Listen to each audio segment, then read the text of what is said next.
来继续来看这个环保署，去年甲笑气列管了后，全台湾的警察甲环保局开始来加强稽查。去年的12月，新北市土城分局就伫汽车旅馆查到一阵少年呢，咧数这个笑气，就是人咧讲的咧数鸡龟啊。其中一个少年呢只有16岁，拢总红以上罚办，环保局嘛罚款3万块，这嘛是青少年红罚款的头一例。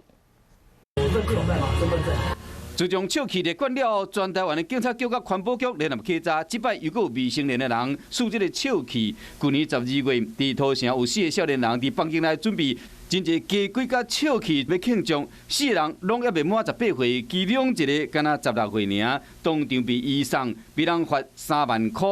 这嘛是全台湾青少年头一个互人罚钱的案例。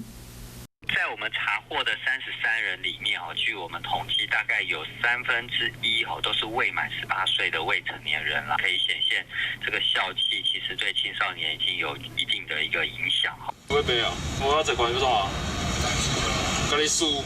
进前全国头一个罚钱案例是伫新北市的新庄警方查到一个查甫人，车顶载真侪钢桶甲鸡龟，伫临检的过程中，故意接电话，敢若就是透过通讯软体小蜜蜂伫送货，以1500块到6000块的价数来送笑气。自从笑气立管了后，新北市环保局已经罚19件，非法输也是卖笑气，总共掠33个人。这款笑气输伤济只，可能会瘫痪。 也是有欠空气的危险，若较严重的会无命。咱乡亲千万唔通因为一时好奇，替家己健康滚酸笑。